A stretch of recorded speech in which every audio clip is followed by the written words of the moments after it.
Indrukwekkende stille tochten in Axel voor de slachtoffers van het vreselijke ongeluk vorige week.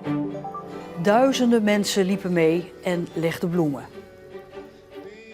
En verder in deze Zeeland nu. Onduidelijkheid rond statenlid Martin Bos. En feest ondanks verlies van Curaçao.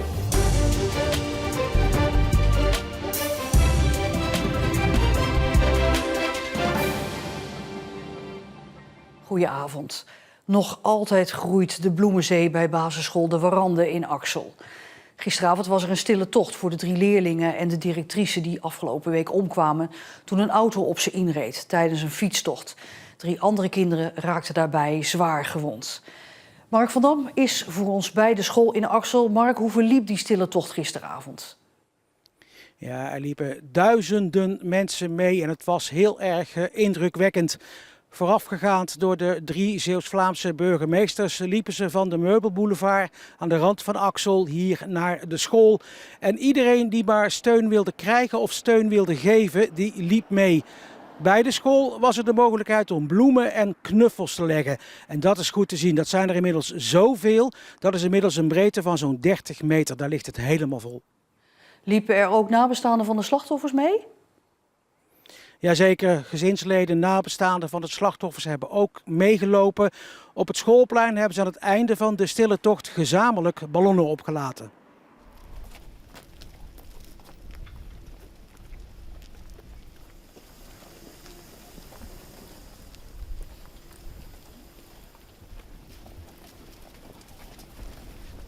Would you know my name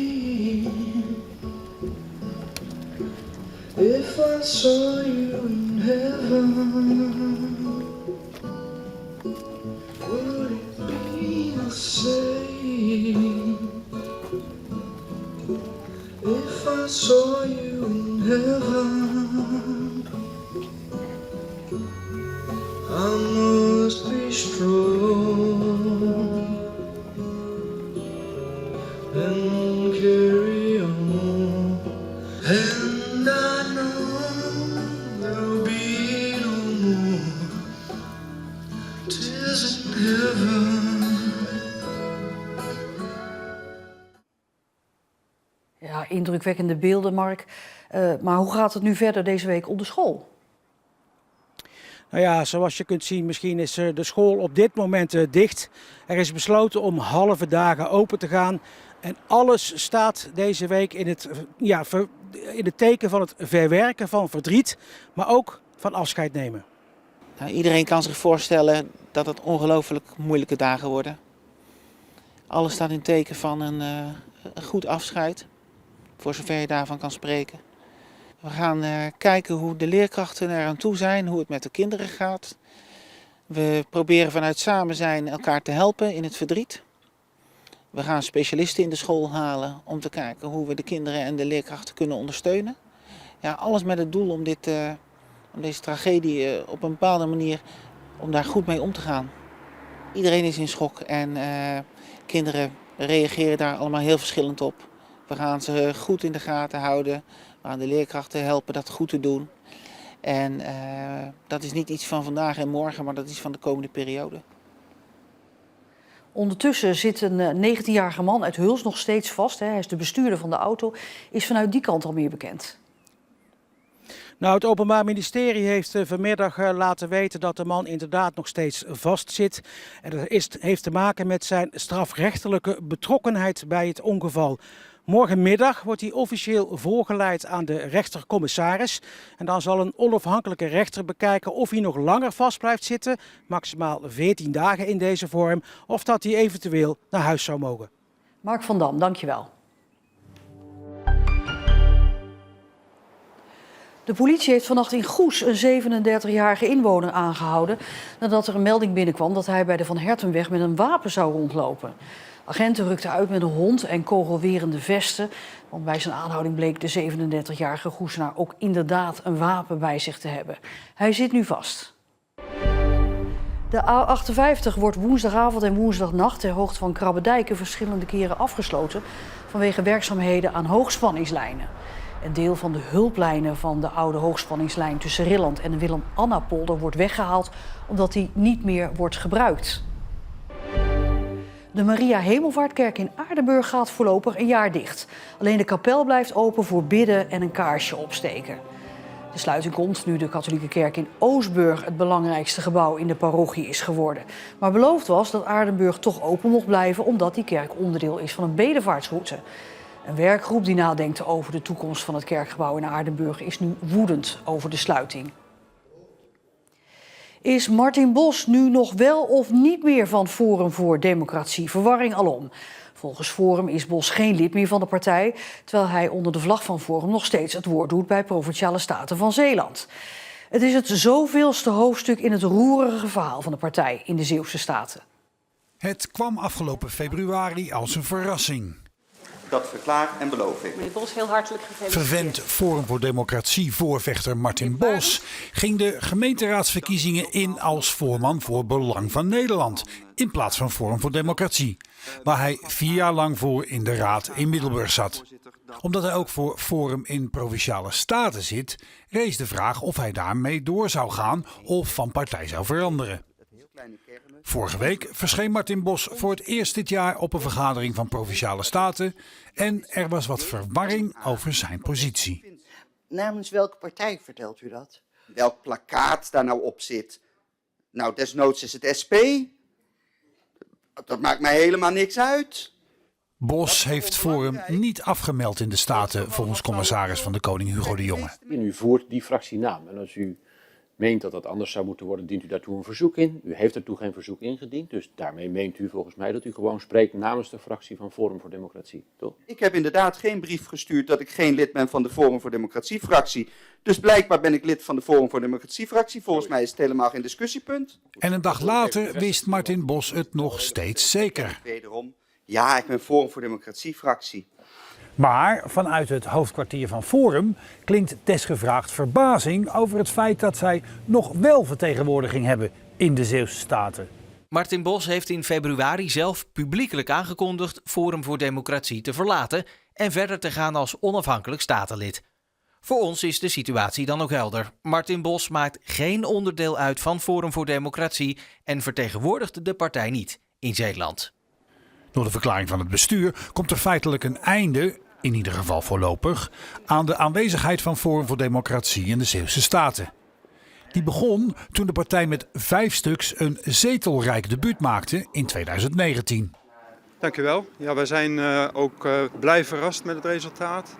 Het is hartstikke goed. Maar tot besturen kwam het niet. Het ging al snel meer over de mensen zelf dan over de ideeën. Bos bouwde een grote schare volgers op het toenmalige Twitter en veroorzaakte daar regelmatig ophef. 3 van de 5 statenleden van Forum stapten op en 1 keerde er weer terug. Uiteindelijk bleef Martin Bos na de verkiezingen van 2023 als enige over. De liefde voor Forum voor Democratie was toen nog onvoorwaardelijk. Goedenavond. Inmiddels is de liefde over of in ieder geval nogal bekoeld. En het lijkt erop dat Forum het wel met Martin Bos heeft uitgemaakt, maar dat hij er in de Statenzaal nog helemaal niet klaar voor was. We hebben natuurlijk zowel Martin Bos als Forum voor Democratie verschillende keren aangeboden om in een interview de zaak toe te lichten, maar daar zijn ze niet op ingegaan. Voetballer Jan-Paul van Hekken heeft gisteravond met het Nederlands elftal de eerste wedstrijd in Amerika gespeeld tegen Japan. De Arnhem-Uitenaar is nu de 5e Zeeuw ooit die mee heeft gedaan aan een WK voetbal. De verdediger uit Arnhem-Uiden stond in de basis bij het duel met Japan. Dat eindigde in 2-2. Het opvallendste moment voor Van Hekken was een trap op zijn jukbeen. Na afloop was het gevolg daarvan duidelijk zichtbaar. Ja, hij haalde vol door op mijn oog. Ja, hij ging ook met mijn hoofd naar de bal. Dus ik kon wel wat verwacht, alleen ja, uiteindelijk won ik de bal. Was vroeg in de wedstrijd, heb je er veel last van gehad? Nou, op een gegeven moment kwam hij wat omhoog, dus het deed wat met mijn zicht. Alleen toen ik eiste ging het wat minder. Alleen nu merk ik dat ik aan één kant niet zo goed zie. Dus hopelijk gaat dat in de komende dagen wat minder.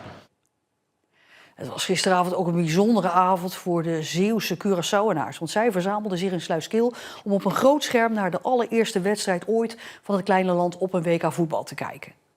Curaçao op het WK, dat is voor ons, je weet zelf, hè, is een soort van een droom die uitkomt, toch? Snap je? Maar ons voor het eerste keer op het WK, ja. Kijk, ik support ze tot en met. Hè. Ik heb gelijk mijn shirt aangedaan, mijn dochtertje, mijn vrouwtje. Ja, we zijn gewoon blij, man. Curaçao-Duitsland, wat verwacht u? Winnen. Winnen, dat is geen vraag. U weet het. En voor mij is het gelijkspel, hebben we toch gewonnen. 3-0. Voor Curaçao? Voor Curaçao. Vandaag ben ik heel trots, ik ben heel emotioneel. Maar we komen uit een kleine eiland, Curaçao. Maar we hebben een grote hart. En als dan het volkslied klinkt bij de wedstrijd in Houston, wordt het uit volle borst meegezongen in Sluiskil. Dat Curaçao snel op achterstand komt, is wel even slikken. Maar dan komt de droom uit. Curaçao scoort zelf.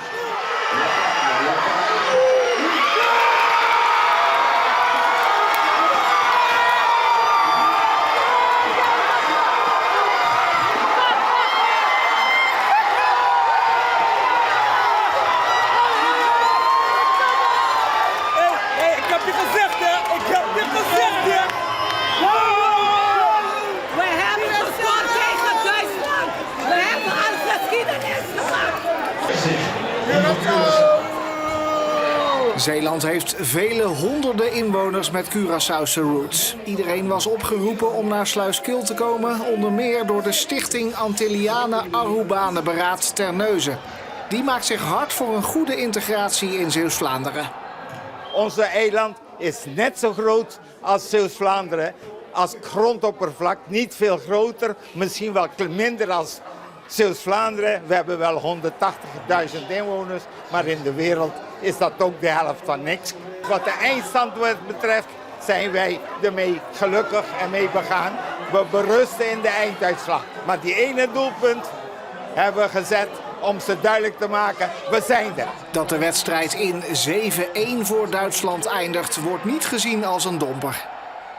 Nee, teleurstelling is het niet. Voor het eerst naar een WK, Curaçao, dat vind ik niet een teleurstelling. En vooral niet voor zo'n grote club als Duitsland. Dit is een normale stand voor Duitsland.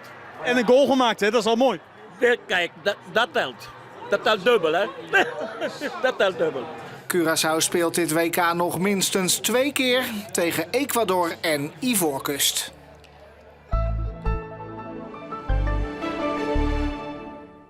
Zon en wolken wisselden elkaar af in Zeeland. Maar met 17 tot 18, 19 graden bleef het toch een beetje aan de koele kant. De komende dagen gaan de temperaturen in Zeeland omhoog en gaan we in de richting van de 25 graden. Later in de week neemt dan wel de kans op buien en onweer toe. En tot zover deze Zeeland Nu. Nog een fijne avond en tot morgen.